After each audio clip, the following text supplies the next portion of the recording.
terkenal sekali. Khairun nas qarni, thumma alladhina yalunahum, thumma alladhina yalunahum. Sebaik-baik manusia, Rasulullah SAW menyebut bahwa mereka adalah sebaik-baik manusia, yakni sesudah generasi para nabi dan rasul. Sebaik-baik manusia sesudah generasi para nabi dan rasul, dan sesudah nabi mereka adalah qarni, yang hidup di masa, di zaman, yakni para sahabat. Di dalam lafaz yang lain beliau mengatakan khairukum, sebaik-baik kamu. Dalam lafaz yang lain atau riwayat yang lain, khairu hadhil ummah, sebaik-baik umat ini. Ada lagi riwayat yang mengatakan khairu ummati, sebaik-baik umatku. Berarti mereka ini adalah yang terbaik sesudah para nabi dan rasul, sesudah nabi mereka alaihi wassalatu wassalam. Qarni, yang hidup di zamanku, yakni para sahabat. Para sahabat hidup bersama Rasulullah SAW sampai beliau wafat. Kemudian setelah itu berganti zaman dengan zaman sahabat selama 1 abad, dari tahun 11 Hijriah sampai 111 Hijriah. Hiduplah para sahabat di sini. Oleh karena itu sesudah tahun 111 Hijriah tidak ada lagi sahabat yang hidup di permukaan bumi. Yang hidup di zaman sahabat adalah tabi'in, tsummal ladzina yalunahum. Kemudian yang sesudah mereka, setelah zaman sahabat, maka zaman tabi'in.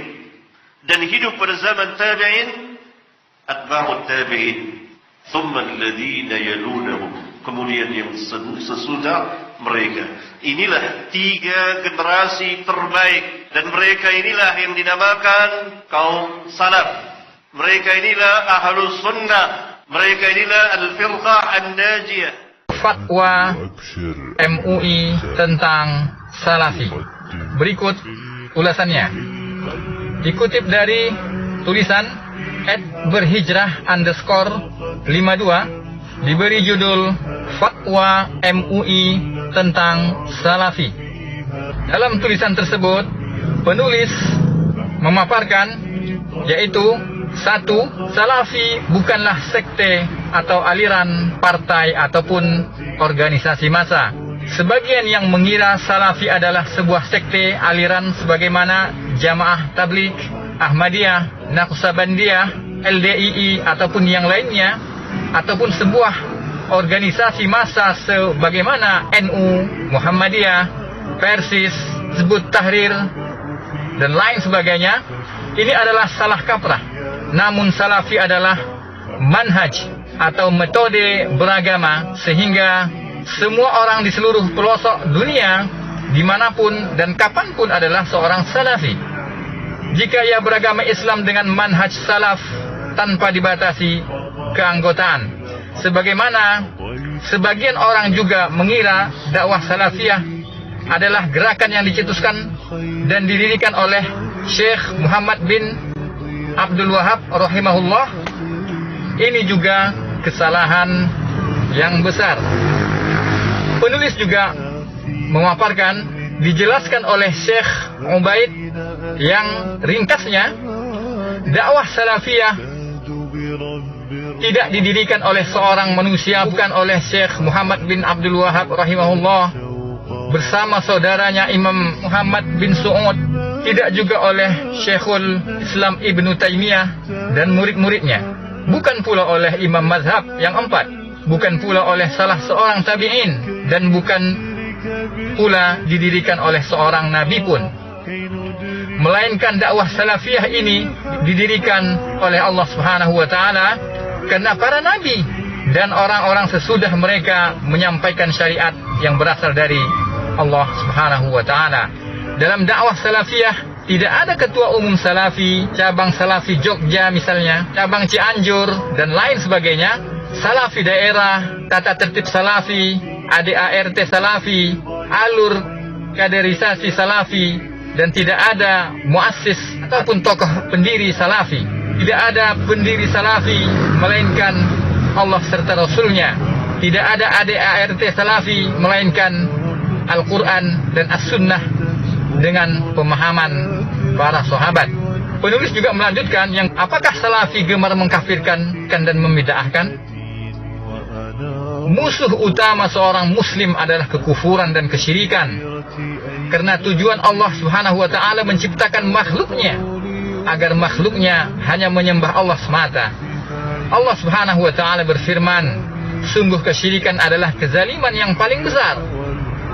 Quran surat Luqman ayat 13. Setelah itu, musuh kedua terbesar seorang muslim adalah perkara baru dalam agama, yang disebut juga dengan bid'ah.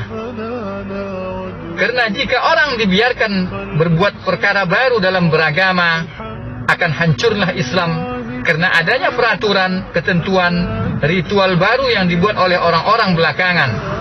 Padahal Islam adalah agama yang sudah sempurna, tidak butuh penambahan ataupun pengurangan.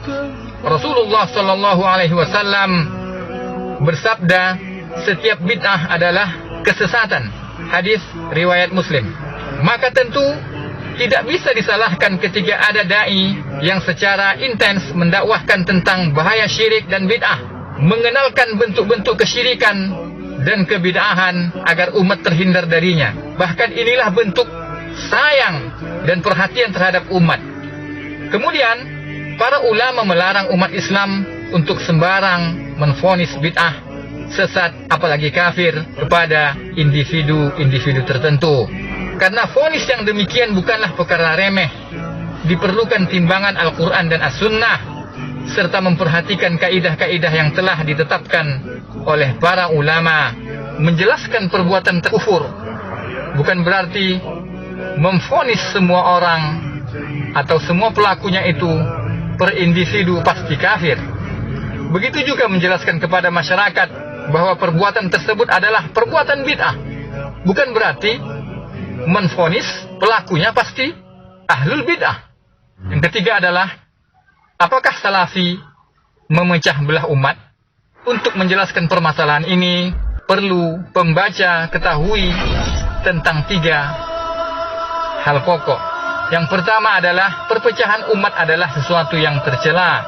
Sebagaimana firman Allah Subhanahu wa taala, berpegang teguhlah pada tali Allah dan jangan berpecah-pecah.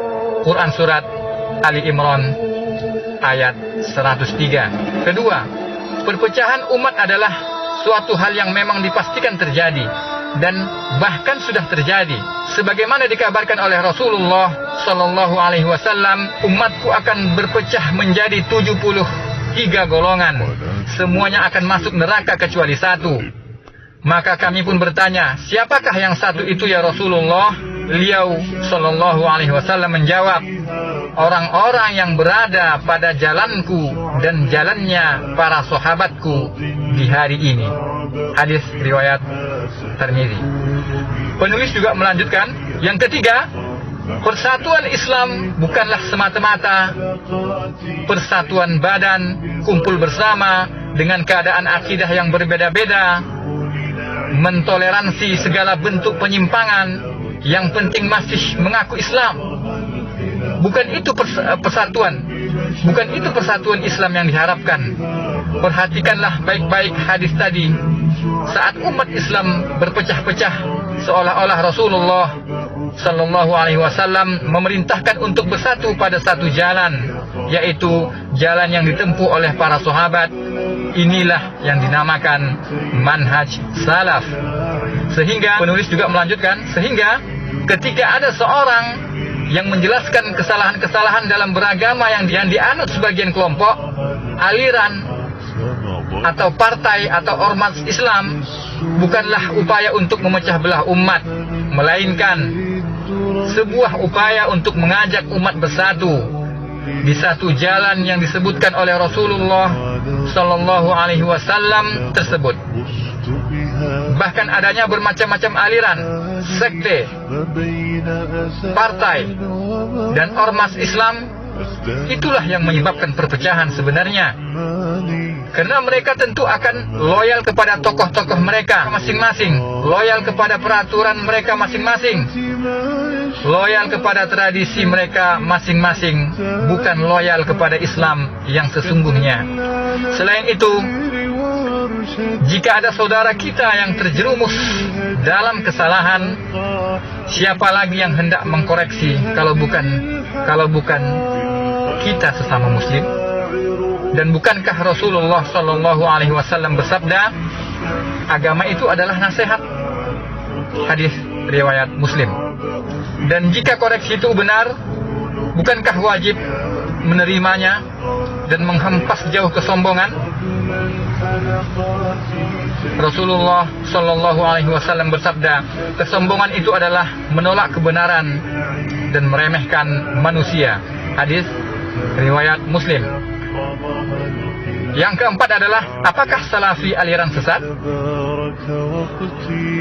Orang yang menuduh dakwah salafiyah sebagai aliran sesat, seperti dijelaskan oleh Syekh Ubaid, bisa jadi ia memang seorang yang baru mengenal agama, yang belum mengenal apa itu salafi. Atau bisa jadi ia orang yang benci kepada salafi, atau ia orang yang benci kepada dakwah salafiyah karena dakwah ini telah membuka tabir yang selama ini menutup penyimpangan-penyimpangan yang dimilikinya.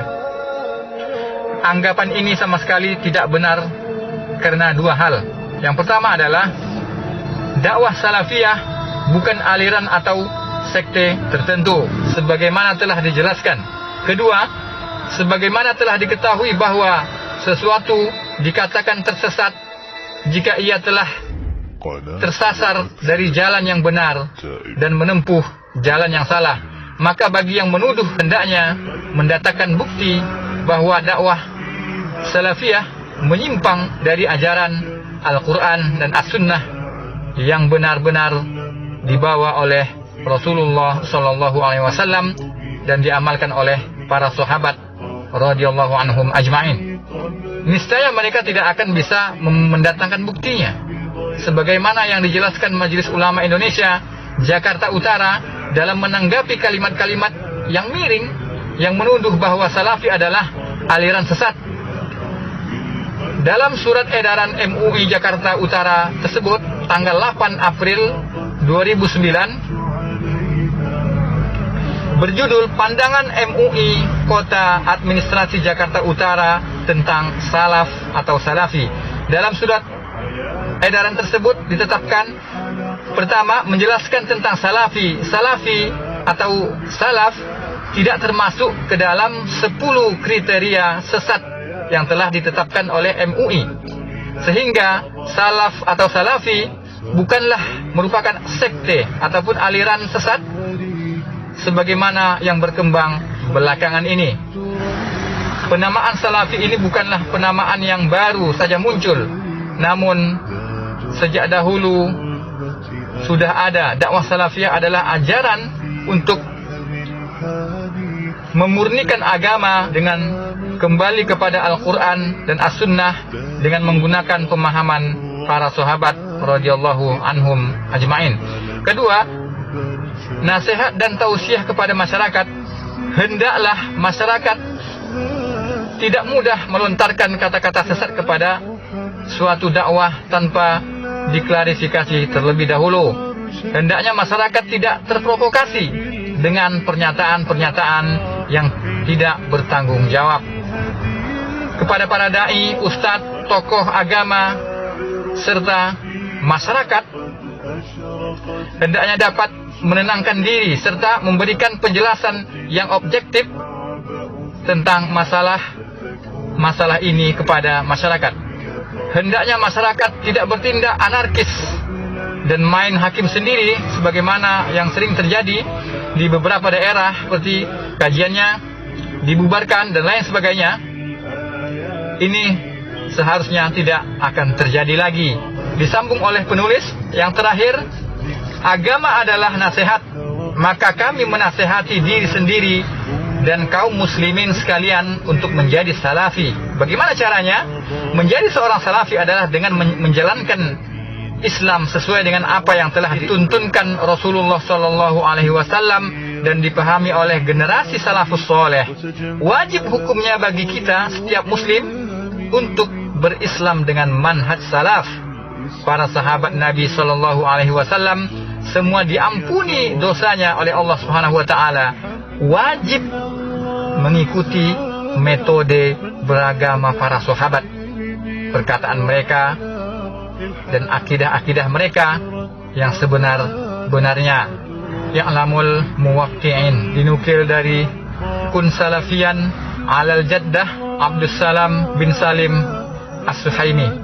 Semoga Allah Subhanahu wa taala senantiasa menunjukkan kita kepada jalan yang lurus, yaitu jalan yang ditempuh oleh orang-orang yang diberikan nikmat, bukan jalannya orang-orang yang dimurkai dan orang-orang yang tersesat. Amin.